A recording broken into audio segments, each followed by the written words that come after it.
part of the Press Play Podcast Network.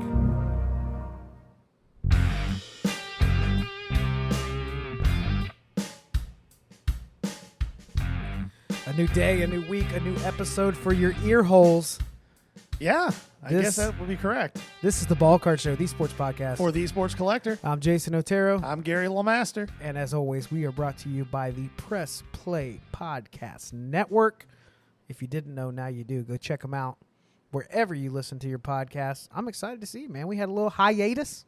Yeah, I mean, you were on vacay, and then, oh yeah, you were leaving for the weekend. It was like, we're going to be a guest on somebody else's podcast tonight, so no big deal. Let's just kill two birds with one stone and go from there. Yeah, here we are, and that's how that happened. Aren't you glad that you know that now? Everybody was like, "Why? Why are you sharing this info with us?" Meaningless, mindless information. Well, this is going to be a fun one tonight because we are just shooting straight from the hip. We sat down and said, "Hey, should we plan this episode?" Nah, bro. Let's just jump in and start talking sports and sports cards. Unfiltered. Where are you going with this? I'm just that sounded edgy. So, I mean, we did get. So we told you guys a while ago we sent in a bulk sub to CSG, and those cards finally came back, and it's our first sub with them since they switched to the new labels. I gotta say, Jason, my impressions of the slab are no different. I think it's the best feeling slab on the market, and I really like the new label. Yeah, the new label's really sleek. I like the little watermark deal on the back with the little bubble. Got the little QR code to scan to take you to the pop report. I really like the 10s that I got. You did do a really good job. And even some of your older stuff that you sent in graded really well, except for your Yager rookies. Yeah, those were a little bit of a long shot. It's the only way you're going to get any money out of that card that was mass overproduced. Oh, yeah. The older stuff, like worst grades were at 8.5. I had 3 of those. Yeah, those are all the Yagers. Yagers, and then the 88, 89 Fleer Rodman rookie. Yeah, but that one we kind of thought was going to be the case, and it's a Rodman rookie. It's a cool card. From a really tough grader. It might have been a 9 somewhere else. Yeah, that's a keeper until it upgrade. Yeah. For sure for me. A couple cool cards. So let me see. What about that Brady? Yeah, that's the one I'm looking for. So like a Josh Allen, just Donruss rated rookie, 10'd out. LaDainian Tomlinson, victory rookie. Not worth a lot of money, but cool cards. Let's see here. I'm looking for this Brady. The one thing to really keep in mind when you're talking about CSG, if you're grading with them to hold for the long term, smart. The one thing you can do, though, if you're not sending in cards that you want to hold for the long term, if you're sending in stuff to flip, they grade really tough, and they're reasonably priced. So if you've got a card that you think you're not sure if you want to send to PSA, it might be worth sending to SGC or to CSG and see how it does, and then send to PSA. Because I'm telling you, if you get a 10 at CSG, the chances of it not being a 10 at PSA are pretty slim unless you just catch one of those graders who just doesn't care about their job, which is always a possibility at PSA. It definitely can happen. So a couple of my favorite ones from this submission. The 2005 Topps Bazooka Comics Aaron Rodgers rookie comic. Yep, very cool card. Hit a 9.5 on that. Most of those are very OC, so in this case, that's exactly what's happening, but a 9.5 mint plus. And then the 2002 Pacific Adrenaline-driven Tom Brady that has the foil with like his face, and he's got like a Caesar cut. Yeah. Yeah. It's a pretty cool card. It is a cool card. 9.5 on that one. And then a few others. I also sent off 2 of the Topps reigning scoring leader, Jordan's 93-94 Topps, 9.5 and a 10 on that, which those paper Topps basketball are tough for a few reasons. One, they're really soft paper, so a lot of the corners are dinged up. But also, they're really discolored a lot of times. Well, yeah, because they've been just sitting in boxes in attics and garages for 30 years. Perhaps my favorite part of the submission is the box that they send everything back in. They package things really well. So it has like all these little cardboard spot holders for the slabs. They don't scratch. They don't touch each other. And honestly, it's a great place for me to leave my cards. It's a storm. You don't have a slab case yet. No, nothing that merits it, really. Yeah, that might be a birthday gift. Yeah, it might be, Gary. My birthday's coming up. Yeah, I know. We're going to be on a boat. That's right. Yeah. So, yeah, so CSG sub came back.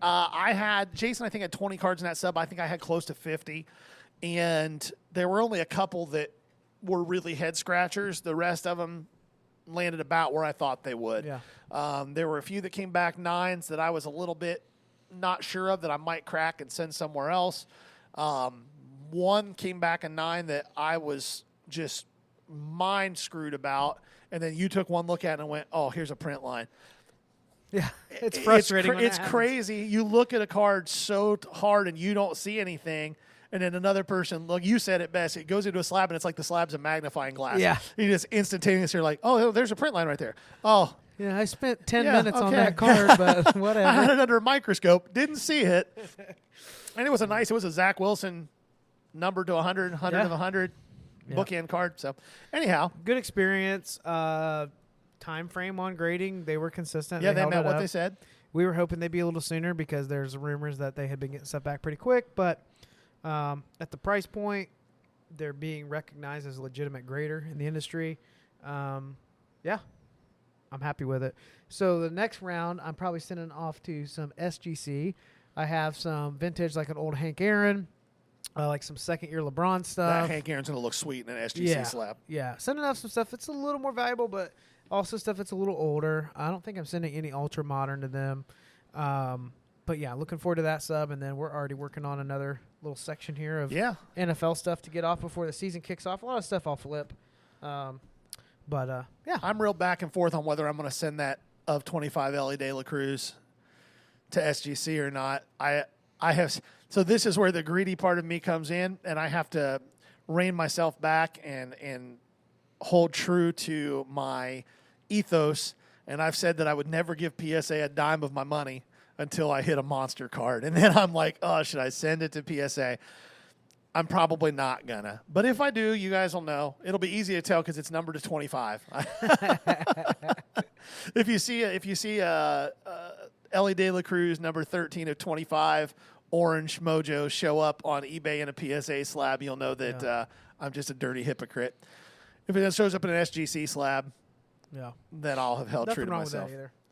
All right, do you want to dive into this? Grading related. We didn't even talk about this other than briefly. Fire over away. message. Let's go. Some allegations coming towards former HGA owner. Oh. This is really interesting. Yeah, so this hit, 3 or 4 days ago. Yeah. And I will say this. It's very important to state the following. These are allegations, okay? This is not anything that has been proven in a court of law. And as a matter of fact, Tyler, the former CEO of HGA, has come out with a rebuttal, a very detailed, this is what actually happened, this did not happen, this. It right now is a he said, she said game, but what I will say is this. The last 6 months of HGA's existence were a shit show. They're still in existence, but his overseeing of HGA was ugly. There were a lot of layoffs. There was a lot of really weird things. There were a lot of former employees coming out and saying a lot of things, including some of the same things that are in this lawsuit. They're basically accusing of discriminatory behavior. And racist behavior. And homophobic behavior. Just really shitty behavior. Yeah, stuff that you don't really want to see. Like any human. Yeah. And if you're the CEO of a company, you don't want to see. And here's what's... Okay, back to me being authentic in myself. So, allegations. Allegations. But if what I'm getting ready to say steps on any of your toes as listeners, I wish I could say that I'm sorry, but I'm not. The one thing that I have found in my time in this hobby, and what I have found, especially in the last 3 years with the influx of new people and people who are coming back to the hobby that they haven't been in for 15 years, there are a shockingly large number of people that I have met and found in this hobby who wouldn't be offended by the behavior that is being accused. Mm-hmm. I would not be shocked if it turned out that this is true. Mm-hmm. But in the interim, it's important to just hold to their allegations as of now, but it's an ugly lawsuit. What's sad too, just if you could rewind 1 year, the conversations that were happening about HGA, the excitement around them, this technology that was going to come, just a lot of really good promotion. Yeah, a lot of PT Barnum. And nice slabs. The slab feels good in the hand, sure. Yeah, but it's just kind of sad to see that happening. I hope that it's appropriately addressed, that the truth is revealed, and that people can move forward with that. But I think this grading company, regardless of the outcome, is going to have a very difficult time moving forward from this. Well, they've already lost all traction in the marketplace. Their stuff is selling for 30% of PSA 10. Their 9.5s are selling for basically raw or slightly less than raw pricing, unless it's a super short print card. If you're an opportunist. Well, I mean, if you can, I've said this about grading companies in general. I don't care if it's Joe Schmo's grading company from his basement. Anybody who has the capital on hand to buy the equipment necessary to grade cards is at the very least, going to be capable of giving a card a cursory once-over. Yeah. If you find, especially new labeled GMA 10s, if you find SGC doesn't really fall into this category any longer, but, GMA, HGA, even CSG a little bit, because they're just not quite there in the marketplace yet, although every real collector recognizes the legitimacy of their grades. If you can buy 10s for raw prices, and it's a player that you believe in, buy them. Like, if I'm doing that right now, I'm looking at NBA players that just took a dip after the finals are over in the offseason. Yeah. I'm not a big collector of him, but some LeBron stuff on there, I would take a look at that. He's probably never been cheaper than he is right now. Same with Jason Tatum. Yep. Jason Tatum's finals was brutal, and his stuff tanked. Yeah. Tanked. Yeah, pretty wild times. But anyway, happy with the grading on that. Excited to do some more of that. Yeah, I forgot all about that conversation. I sent you those screenshots of the lawsuit, and then we talked about it for a minute, and then I forgot about it. We said many things. Yeah. All right, moving right along. Speaking of LeBron, other sports cards news. If you haven't heard this, you've been living under a rock. Golden Auctions triple logo man, the ugliest triple logo man card that's ever been produced. It was beat. Somebody beat it. Oh, it looked like somebody ran it through a wood chipper. Well, It was that's rough. a bit dramatic because you can make out that it is a card and see the logo man. But there were projections of a $6 million sale. There were people saying if it hits 900,000, they'd be blown away, and it hit just short of halfway there, 2.4. Well, 2.4 with buyer's Right. premium. Yeah, which this was explained to me. I kept hearing that, and I was like, oh, yeah, I know what that means, but I didn't. So walk people through that if they haven't heard that yet, because Golden is doing it right. Auction houses. eBay doesn't do this. Other places don't do this, but actual auction houses charge the buyer for the privilege of buying the item from their auction house. So in this situation, Golden charges a 20% buyer's premium. So the buyer paid $2 million for the card and $400,000 to Golden directly to get it shipped to them. Yeah, and that $400,000 the seller of the card never sees a piece of. What's crazy is, in addition to charging the buyer $400,000, Golden also charged the seller about 10%. Yeah. So they made about $600,000 on that transaction. I feel like the only person that won in that was Golden. Whoever pocketed the 1.8 mil. 1.8. I'm not going to be mad about it, but if somebody told me that I'm probably going to be putting close to $5 million in my pocket, and it's 1.8, this is a problem, because now I got to think, like, do I get the third home? Do I get this? Do I get to? You know what I'm saying? Listen, and what's crazy is the person that hit that. This is one of the things that is starting to happen, and it's a greater societal issue, but the microcosm is happening in the hobby. These really big cards are getting hit for the most part in breaks, but they're breaks that cost $2,000 to $5,000 to get into, and people who have been chasing them for a couple years. Yeah, so the only people that are hitting these cards are people who are already kind of the elite in the hobby. And so the concentration of dollars is just staying and continuing to move upwards. It would have been super cool if that card had been hit by some Joe Schmo buying a $200 spot. That's what was awesome about the Mac Jones getting pulled, out of the Prism stuff. Yeah, it was a kid. A kid hit it.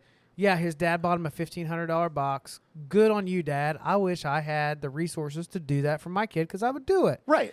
And that kid's life is going to be different as a result of selling that card. Yeah, for sure. Yeah. And so that's what would be cool to see with some of this higher end product. But I will say this, Prism has already dropped 13 and it's sitting on shelves, and breaks aren't snap filling at these prices. There is a reckoning coming in the world of wax prices. There has to be, because singles do not sell at a price point that justifies the cost of the box. Most people in this hobby are willing to take a 30 to 40% hit on a hobby box if they don't hit a monster. Yeah. Not too many people are willing to take 90% hits. And I have watched a lot of this stuff be ripped, and it is brutal. And the people that are ripping this for chances of hitting something big aren't buying a box. They're buying a case. Right. They're buying multiple cases. They're getting it. Maybe they break, but they're going to do 10,000 in breaks, which just nauseates me to think about. But that's really who we're talking about when we say the people that are chasing these cards. You brought up a good point, the issue with wax, issue with singles, but it's actually kind of permeating a little further down just in general, especially newer stuff. Now, vintage, older cards, not quite as much of an impact, but a lot of the stuff that was super hot just isn't as hot anymore, and we're starting to see some interesting reactions. You can hop on Whatnot. We've done auctions on there. Sometimes when you're running an auction, you're taking a hit of 30 to 40% off of current comps on a single, especially single raw card. But you're moving so much of them that it's justifiable. It's way less work than eBay. You don't have the risk of the buyer trying to rip you off, all that kind of stuff. You get to build community, you meet people, all that stuff. But we're seeing people have a real hard time because they're expecting to hit at comps or push over comps like what was happening 1 year ago. Right. And that's not where we're anymore. So you went to a card show this last week and you were telling me just what you were seeing, and I think we're going to see more of it for a little while. Yeah, it was rough. There's a monthly card show here in Central Ohio, and it's the biggest card show in Central Ohio. I try to stick my head in when it happens. I don't usually get there the first day because I'm usually working on Saturdays. But I went on Sunday last week, and it was just really disappointing. The dollar boxes were filled with quarter cards, 50-cent cards. The $3 boxes were filled with dollar cards. And nobody, dealer-wise, was wanting to negotiate. Nobody was even – and I'm not big on, hammering people with what comps are, but here's a perfect example. There was a PSA 9 Nolan Arenado Bowman rookie. It was an orange refractor. This was before Bowman numbered the colors, but orange is kind of a mid-tier refractor level from that year. The guy had it marked at 170. Now, I don't usually beat dealers over the head with comps, but before I buy something, I look and see whether I can buy it cheaper somewhere else, right? And this is a card that the last four comps were in a PSA 9 were 78, 92, 118, and 123. He had it marked at 170. And I took a look at it and got to talk to him. Really nice guy. And I said, hey, I'm really interested in this card. Jason and I were talking about this. I've been trying to snap up guys that I think are on Hall of Fame trajectory careers that are still active. And he's one of those guys that's on my list. And I was willing to pay over the highest, most recent comp. I was thinking 125-ish, maybe 130. And the guy just said no, and he took it out of his showcase. He said, if that's what they're selling for, I'm not selling it. Okay. But that was kind of the theme. Wax was all overpriced. Lots of people trying to sell flipped retail stuff. Lots of Prism mega boxes for $125 when you can buy them on eBay for $90. Yeah. It was it was really disappointing. I went in there fully intending to buy some stuff and walked away with just the little case I took in with me with a few slabs that I took to maybe trade or sell. Yeah. It was brutal. I think people are taking a little bit of a bath on the investments that they've made. I think there are people who convince their spouse that this is easy money and now this is what they're doing, and they're watching some of those margins shrink, and I think they're freaking out. But what's strange to me is, like, that was one of the cool things about card shows always, is that you get to hustle and go back and forth and barter and trade. And deal a little bit. People are pulling stuff completely out of the case. Yeah, well, I mean, I'm like I said, I'm not the comp police. I'm not trying to beat anybody over the head. But when you price something at, 2.5 times the most recent comp, and I get the most recent comp was the lowest comp. That's cool. But you're still 50% over the highest most recent comp. You're not going to sell anything. Like, I just don't. I don't understand what the thought process is, and it's so counterintuitive. Like, if you're having a hard time moving stuff and you're panicking, the intuitive thing to do would be lower your prices so you can generate cash flow. Drop 20% and move 50% more. Right, exactly. But these guys aren't doing it, and it's tough. It was pretty brutal. One thing I told you in that phone call is, like, I'm a little bit excited because here in about 2 or 3 years, people that were, kind of dipping their toes into this, that realize they have to go get a job, they're not enjoying it anymore because it's become all about making profit off of it. And those collections are going to be coming up for sale. Now it's going to be, 90% massively base overgraded base, Zion, RJ. But there might be 10% of those cards that, like the big collection you bought, 10% of what you found paid for 5 times what you paid for the collection. Exactly. Yeah, if you're willing to do the work on it and hustle. So, but yeah, I agree. There's some goofy stuff happening right now. And it's not super easy to sell like it was. You have to work a little bit more for it. Yeah. At the end of the day, you're selling cards that you don't want to keep enjoying your hobby. That's a pretty good deal. Well, yeah, and like the one thing you just said, and I will throw this out there, if you are one of those people that has a collection that you're trying to sell. Talk to me, not Gary. I've actually seen this quite a bit in the last couple months on Facebook. People that are saying, I'm getting out of the hobby, I'm selling my collection. My whole collection comps for $5,000. I'll sell it to you for $4,400. Yeah. Nobody's doing that. No. Nobody on their bright mind is doing that because the amount of time it's going to take to get the dollars, you're going to be lucky to get $1,500 for your $5,000 collection. A lot of those people are like, no, man, there's like 1,000 cards in here worth $5. Yeah. And it's going to take me 500 hours to realize that. Yeah, I was in several hundred hours going through mine. I think I would probably say 300 or 400 hours. Yeah, and then you're going through it, you're listing it, you're taking pictures. It's a lot of grindy work. And if you're trying to sell a collection, understand you're going to get 20 to 30% of comps if you're lucky. Yeah.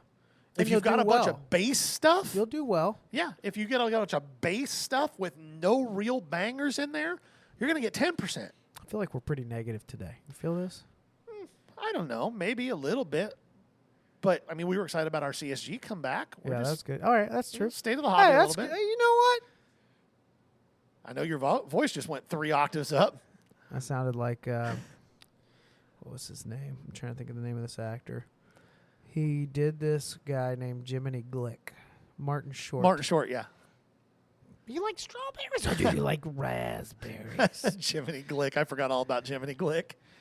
Anyway, it's terrible if you haven't seen it. All right, moving right along. Some new product releases. Sapphire was released, and it's still a very sexy card. Yeah, since we last talked to you guys, Sapphire came out. Bowman Sapphire is just beautiful. It's such a cool product. It's expensive. It is a Montgomery Club only item. So, if you guys remember, we talked about Topps Montgomery Club earlier in the year when it was up for renewal, and they bumped the price this year to $700, but you get access to a lot of stuff that nobody else has access to, and all the Sapphire products are part of that. But man, is it pretty stuff. It is just really, really pretty stuff. Colors are different, but even the base cards just look amazing. They're cracked ice blue. They're just really pretty Here's cards. one of the things I like about this product. You're getting into I don't want to say it's not an ultra premium product, but it is a higher end for what it Tops, is. it's in the top 15% of products exactly. that they release. If you hop on Whatnot, you can. I mean, these ones that auction off the random teams, but they actually started at $1. I got in on a few of these. I think I got 4 teams on one box, which I don't always recommend doing it that way, but $10 to $15 a team. Yeah. That's not a huge risk. Now, the chances of you hitting a big card are pretty slim if you have one team in a box of Sapphire. I don't have the numbers pulled up in front of me, but how many cards is in a...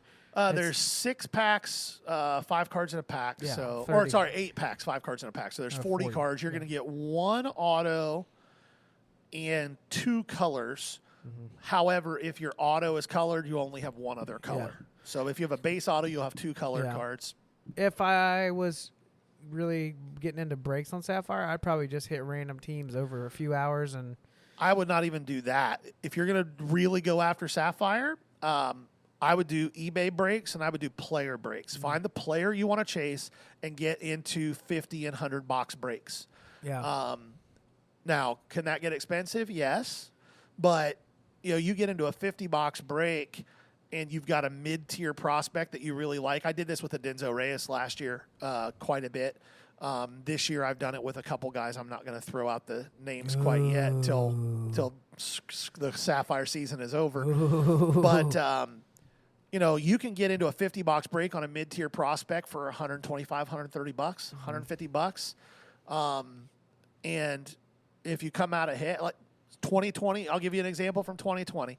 You could get into Bowman Sapphire breaks, and Sapphire was roughly the same price in 2020 as it is now. It's about $300 a box. yeah. You could get Anthony Volpe in a 50 box break for $200 in 2020. His base Sapphires right now sell for $80. In a 50 box break, you would have got 15 of them, maybe 16 of them. Yeah. His autos and colors from that product go anywhere from a base auto in the $350 to $400 range raw to the colors to $4,000 or $5,000. So, as always with prospecting, find guys that you like. Don't chase the big chase names unless you're trying to flip them. Also read up on them. Yeah. What position are they going to play? Yeah. How does this program look if you go up the chain? Yeah. Are they going to be 5 players back waiting on somebody to retire? Are they streaky? What are the scouting notes? Well, who's the big chase in Bowman so far this year? Who's been the biggest chase? Well, Miami. Not LA. I know Khalil Watson. Yeah, Khalil. I was gonna say I'm big on De La Cruz, but I'm big on De La Cruz too. He's O'Neal Cruz, but a switch hitter. Yeah, like he's a monster. Khalil Watson has been the big chase. Yeah. Khalil Watson just finished June with like a 143 batting average and a 47% K rate. He swings at everything. If you hit Khalil Watson, wiffle ball, baby. Sell Khalil Watson stuff right now because here's what's crazy. His stuff will be dropping and dropping soon. As soon as Bowman Chrome comes out and there's not him to chase anymore, it's going to tank. If you believe in him long term, buy him back. Mm-hmm. After you buy him back for 30% of what you just sold him for. Personally, guys at high A that have almost 50% K rate, I don't usually see long-term success from. That's just, what I've seen over the years. There are other guys in this product. I will say this, 2022 Bowman Baseball is one of the most loaded checklists as far as just dudes. Dudes. Like, guys that don't get a lot of love are killing it. Curtis Mead, killing it. Colson Montgomery, killing it.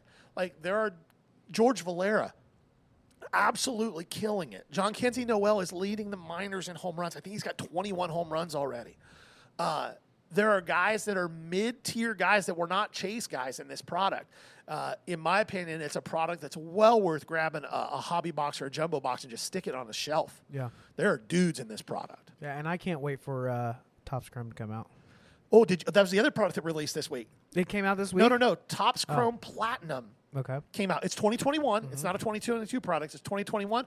But it's a 700 card set, and it's all based on the 1952 Topps design. That's cool. It's a really cool product, and it's an affordable product. It's like $165 a box, one auto a box. It's a pretty neat product. It just came out. It's not like a Bowman Platinum, is it? No. I'll show you. Bowman Platinum's the one I'm thinking of that's trash, right? Yes. Talk while I look this up. Hi, guys. Well, I'm excited for the Chrome products, though, because we're going to – I wonder – who else do you think they're going to throw in there on the checklist? Series 2 had some surprises. For Topps Chrome? Yeah. I think we'll have you'll have You think they're going to throw in Torque? J-Rod and Torque. I think those guys will be there. Well, I mean, we'll know soon, but where's pictures of this? They can't see pictures on the No, podcast. I know. I'm showing you. Just I so know you they can't see it. Just because you can see me doesn't mean that they can see pictures. Well, one right of these days we will get off our tail and set up a little studio, and we'll go live, and we do our podcast and do video too. Okay, that's sweet. Those are sweet. Scroll. All right, guys. It's a cool product. It is a cool product. Yeah. So it's the 1952 Topps design. Really cool looking stuff. It's a 2021 checklist though. So your rookies are going to be Mountcastle, Joe Adele, Jonathan India, Dylan Carlson. Those guys are going to be your rookies that you're looking for there. Cool product. So let's move on to football. speaking of Ryan Mountcastle, Yeah. he's hitting. Yep. He's hitting. Okay, go ahead. Sorry. Football news. Was it yesterday? NFL made a recommendation to the powers that be that we see at least a 1 year. They're looking for a 1 year suspension of Deshaun. How absolutely inept is the Browns organization? They're good at this. It's staggering. Like it's like the ownership group looks at the front offices and said, "You guys just built a roster that is a contending roster. Yeah. It's amazing. How can we completely sabotage it?" Yeah. Well, first one, let's destroy the relationship with our current quarterback. Yes. That, like it or not, was a leader in this organization to turn this around from a winningless program to one that is making a playoff run. To being one Chad Henne 13-yard scramble away from the Super Bowl. Yes, and let's not forget, not an easy division. No. So forget him.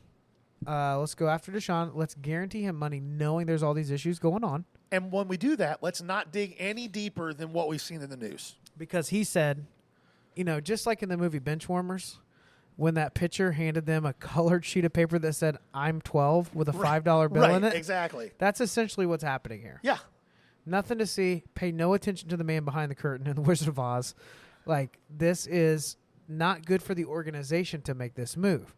I think, is there an ego in the front office that just thinks that we can navigate all of this in a way that nobody else can? I just don't understand. Yeah, his name's Jimmy Haslam. So is it just arrogance? Yeah, I mean, this is the same guy who ran the biggest money laundering scheme with gas in his Flying J gas stations in the history of the world and was able to get out of it with a wrist slap and a fine. We got to be careful on the Press Play Network because this is a very Cleveland heavy. Yeah, I don't think they like Jimmy Haslam either. I'm looking forward to hearing Chase's take On as this? we're on his podcast later. We're recording with him. I think that so you've got this situation. You've completely alienated Baker Mayfield. You went after Deshaun Watson in a trade, and your current quarterback found out about it by watching ESPN. Do I like Baker Mayfield personally? No. He's annoying to me. Do I think he has the capacity to, over the long term, be a decent quarterback? Absolutely. Well, he's already shown that he can. And he has a chip on his shoulder. I think there's a lot of organizations that will find value in that, especially with the weak rookie class coming in of quarterbacks. I don't know exactly where he'll land yet. What do you think? I think it's either Seattle or Carolina. I don't know where else he can go. Seattle at this makes point. more sense for their scheme, right? Well, I don't disagree. He kind of fits that play action heavy Russell Wilson style. but I don't know. The problem that the Browns have right now is that everybody knows he's never taking another snap for you. Yeah. So you have no trade leverage. Yeah. So you can't be sitting out here going, well, we're not trading him for anything less than this or this or this. Yeah.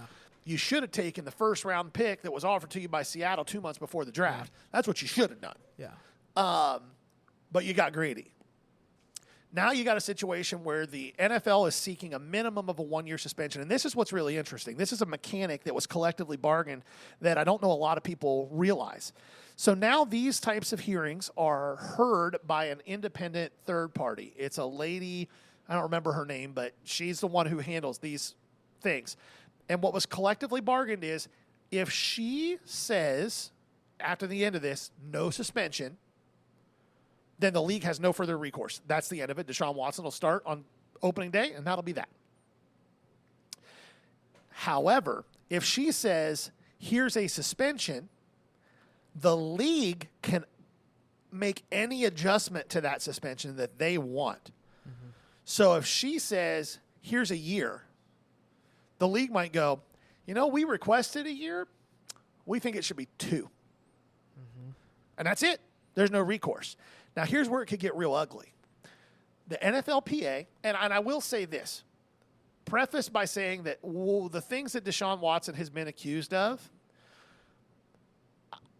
I don't know enough about the situations to be able to say that I don't think he did anything wrong, but I will say that 2 grand juries did not think he did anything criminal. Do I think that he had sex with a lot of women? Yeah. Do I think that some of them probably felt pretty pressured to have sex? Yeah. But the problem is this.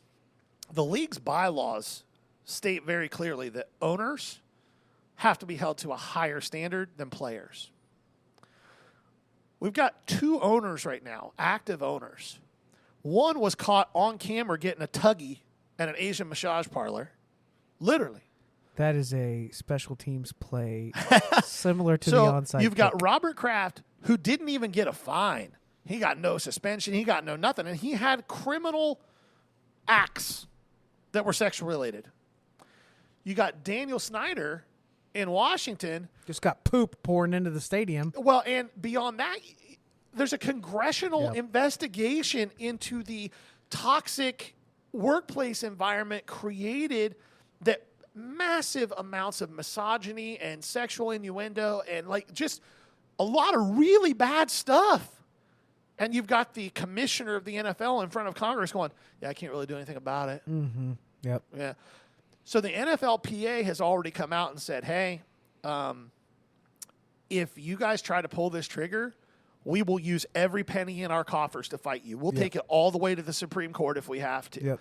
So this could get real funky. I think what's likely to happen is if a suspension is handed out, it will then be appealed.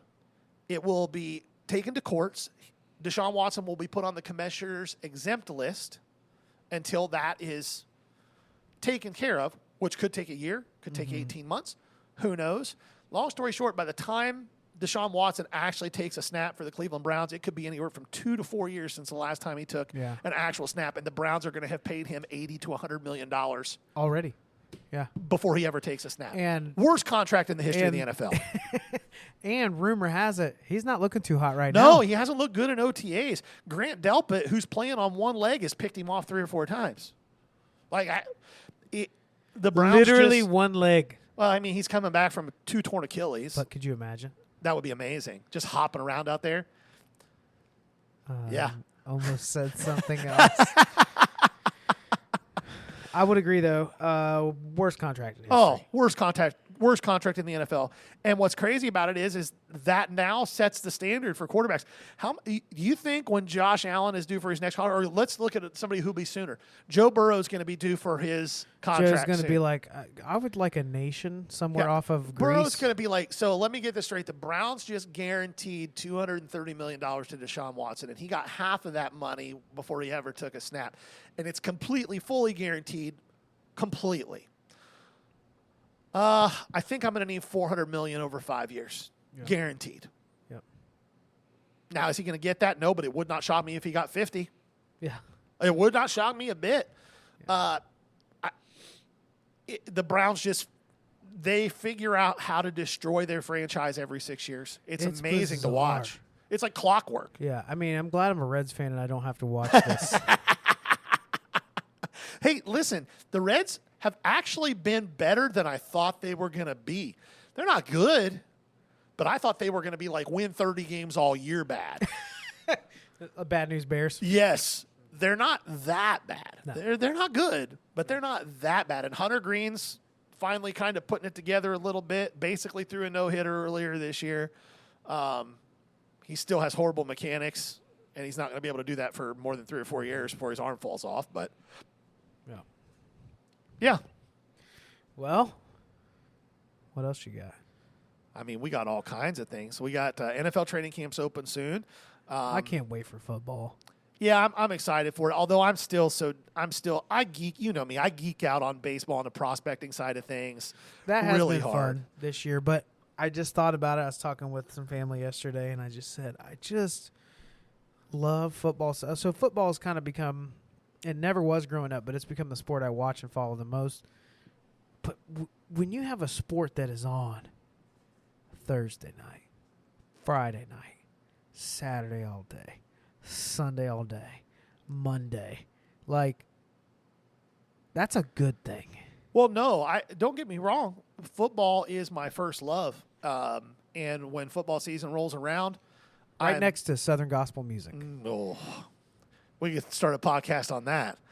That'd be terrifying. That would be a good podcast, though. Football is my first love. So when football season rolls around, you know how I am, though. Nobody likes to watch football with me, and I don't like to watch football with other people. My wife's the only person that will watch football with me, and she even gets annoyed. Well, I like watching football with you because you always have really good snacks. Well, that's fair, but I also have lots of opinions, and I coach talk the whole game. Yeah, it's real annoying. Yeah, no, nobody likes watching You football. look for with me. words that nobody else knows, and he just says them over and over and over and over and over and over and over. But it should be fun. It's going to be interesting to see. There's some storylines coming into this NFL season that I'm interested in seeing how they play out. I'm interested in seeing if Trubisky can win the starting job. You in had a Pittsburgh. Trubisky. I did. I sent it in because it's It turned out, didn't it? yeah, it was a beautiful card. It's to 10. Was it Valiant? Yeah, it's a Leaf Valiant on card rookie to 10. Pretty card. At one point, it was a really expensive card. It's not anymore, but I'm hopeful that he can have a year and then go somewhere and actually have a shot. I'm interested to see if the first time. I think that might be a thing the Browns are kind of hoping happens too, which is terrible to be in a situation where you're hoping somebody gets hurt. But I think there's going to be training camp injuries, and the Browns are hoping that it'll be a Sam Bradford type thing where, they make a trade for a first-round pick to somebody that's desperate. Yeah. But I would like to see that happen with Gardner Minshew, my boy Gardner, get a chance to go somewhere and start. Yeah.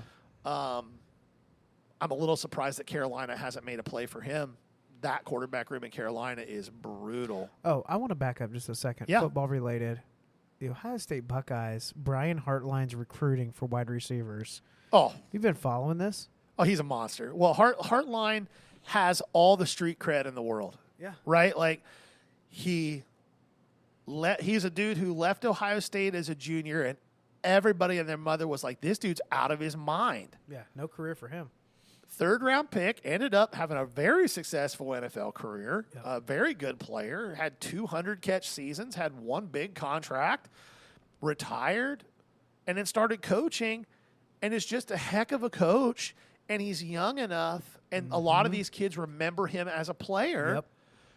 and he's taken guys who have raw physical skills and turned them into monsters. Jackson Smith and Jigba is the best receiver in college football.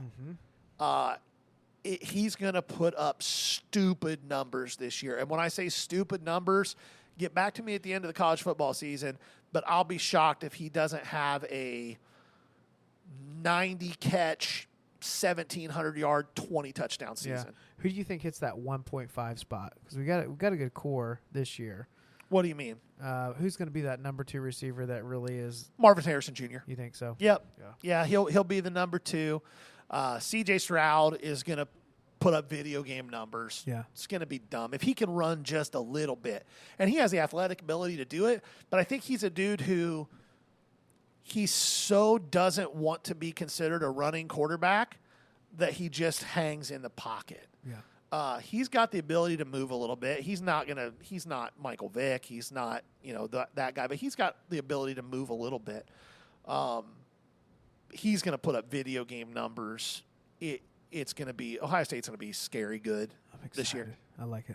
Yeah, they're going to be scary good. But the NFL season should be fun and exciting as always. What a riveting sentence that just was. Who do you think is Hold going on. to be the worst team from last year that makes? I'm not done roasting you. Okay, Let's back up to that sentence because that is what people subscribe to us for. so The NFL season is going to be fun and interesting as well.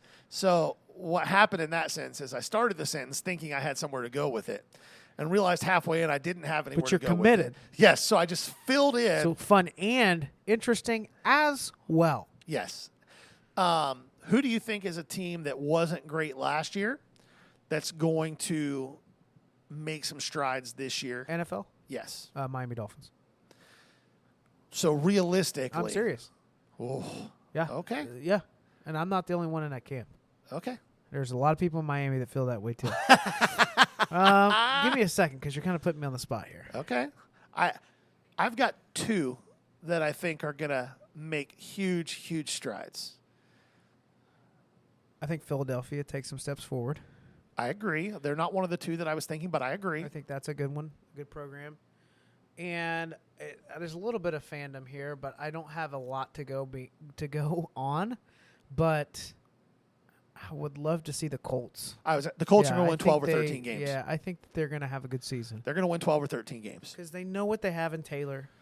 They know what they're building around it. Their offensive line is looking. Matt Ryan doesn't have to carry the load. Yep. Jonathan Taylor can carry the load, and Matt Ryan can just So I picked two good ones? be a guy. No, you picked one good one. Oh, really? Yeah, I don't think Miami's going to Well, no, I meant I wasn't serious about Miami. do much. That's- Oh, okay. I think Miami's going to have a better than 500 season, and it doesn't matter because the Bills are in that division along with the Patriots. Yeah, I think the Patriots are to take a huge step backwards. I think they're going to take a huge step backwards. Patriots might win 4 or 5 games. Wow. What did they do to help their quarterback other than It's an X factor with Belichick. they've got That's a defensive coordinator running the offense. Yeah. They've got a quarterback who doesn't have a huge arm and who they didn't appear to trust down the stretch. They have no real receivers. Their best receiver is a guy from Miami who's had one good year in his career. Yeah. Their running backs are decent, but their offensive line got worse. I don't see them being remotely competitive, really. Buffalo's still going to be solid. Buffalo's going to be great. I think Buffalo's going to be really good. I think that Kansas City's... That's what I'm saying. So let's back it up. Miami, 10 wins isn't going to be that hard in that division this year. Let's run through the teams in that division. Okay. Jets are going to be way better. Way better? Way better. I don't think they're a playoff team, but they're the team that's going to scratch at 500 in that division other than the Bills. We'll see. Which, speaking of me making predictions, do you remember when we talked about the finals? Oh, yeah. And then you were like, it's either going to be 4 games or it's going to be 7. And I said, nope, it's going to be 6. Yep, you were right. Say it again. It doesn't happen often, but you were right. Say it again. And then tell them about our exchange for, what was it, a $20 bet? Yeah. When you were like, It was like, do you want cash or cards? what did I say? You said, we'll see how I accept that payout I at a said, later I'll date. let my people reach out to you. I figure I got a bunch of crap too you might want. Well, I've got about 5 cards that you've been interested in over the last month. I think we might be able to strike up a deal for one of those new Sure we slabs can- upstairs. We can figure it out. Yep. No, so, I mean, NFL-wise, I think the Colts are going to take a huge step forward. I think the Chiefs are going to take a big step back. It's sad almost. I feel like it has been fun watching the Chiefs become what they've been. Their fan base has been so dedicated. They're in a stadium that people just they hate playing their away, right? Yep. I'm interrupting you here, but No, you're fine. I think that's one where I'm almost kind of bummed to say that, even Yeah. though I don't like teams just like continually beating everyone. Yeah, I think they're going to take a step back. I think the biggest reason that they're going to take a step back, and this is not a popular opinion, but it doesn't change the reality of the situation. Patrick Mahomes is a hell of a quarterback. Tyreek Hill made him a lot better than he actually is. Patrick Mahomes has a monster arm, and Tyreek Hill is fast enough that he could just chuck something up into the general vicinity, and Tyreek Hill made him better than he was. I like where that's going. Well, the problem is Tua doesn't have that arm. I wasn't talking about Tua. Okay. So Patrick Mahomes I was is gonna, talking about Tua. Yeah, I know. Patrick Mahomes is going to take a small step backwards. He's still going to be a Pro Bowl caliber quarterback, but he's not going to be that, like, holy crap guy, because Tyreek Hill made him look good a lot of times. Travis Kelce's older, another year older, and when you get to that 34, 35 years old point. And in that position. Yeah, you're going to slow down. I've slowed down. The way that I'm 36. It's just the way that it is. Denver's going to take a huge step forward, too. Yeah, I agree with that. Denver's going to take a huge step forward. All that team has been looking for 5 years is steady quarterback play, and now they're going to have it. I don't care what you think about Russell Wilson. Dude can play. Oh, one more little NFL tidbit. You've been talking about it. Yeah. You've been pushing Davis Mills. It looks like the rest of the hobby's catching on. Finally catching on. I've been talking about this dude for a year. I think a lot of the breakers are like, guys, don't sleep on Houston. Like, you know how they do that. Oh, They're yeah. like always finding a quarterback. Like, Well, look at the prices on Houston in breaks have tripled in the last month. yeah. All the word out of Houston is that Davis Mills has looked like a monster in OTAs. Listen, the last 8 games last year, he looked great. He was the best rookie quarterback last year. Don't give me your Mac Jones crap. Yeah, Mac Jones completed 65% of his passes. They all traveled 7 yards. He had a game where he threw 3 passes. That was literally in Siberia. It does. Josh Allen threw 20. Wow. He's a freak. I understand that he's a freak, but if you're an NFL player, they didn't even let him They throw were when the wind was at his playing north back. of the wall. They didn't let him throw when The the wind was at his wildlings back. were running through the fields. They didn't let him throw when the wind was at his back. Yeah. He threw one pass into the wind. It was a near sideline. It was hash to hash sideline, like an 8-yard out, and it only went 7 yards in the air and fell down. I have a hunch that is the only week where Belichick was looking over the weather and smiled out of excitement. He's like, finally, a coaching matchup. We're playing 1937 football. Yeah, we're playing pay dirt board game right now. But Davis Mills was the best rookie quarterback last year. And it wasn't particularly close. And they didn't have anybody there for him to work with. Brandon Cooks was his best offensive weapon. I've heard good things about Nico Collins coming out of OTAs and mini camps. So Davis Mills is going to be, I still think long term, the best rookie quarterback in that class is Trevor Lawrence. Mm-hmm. I think that now that he has an actual like NFL coach and an NFL coaching staff, that he's going to progress. They've done some things I don't necessarily like, signing Christian Kirk for $70 million, but they had to do something. But he's going to be much better. But the 2 teams that I think are going to make huge strides are the Colts and the Broncos. I like that. I like Broncos more than I like Philadelphia, but I think that. Yeah, I think that Washington might make some strides too. It's easier for them to make strides. Well, here's the problem though. They're going to make strides, but they're going to cap out because Carson Wentz is still their quarterback. 9 wins will be considered a great season for that team. And that's about all Carson Wentz can get you. And with all the other drama they're dealing with, I think it's going to Well, be Terry McLaurin still hasn't signed. Scary Terry. I don't blame him. He's watching these. He watched Christian Kirk get $74 million, and he went, "Are you kidding me right now? Yeah. You guys better get the checkbook out, Mr. Snyder." So, all right. I mean, for not having notes, 54 minutes is we solid. did work. We did work. We came in hot, and we didn't even get into like vintage soccer stuff. If there were 2 ways I would describe this episode, it would be fun and interesting. As well. Yeah. This has been the Ball Card Show, the sports podcast. For the Sports Collector. Only on the Press Play Podcast Network. See it. Peace.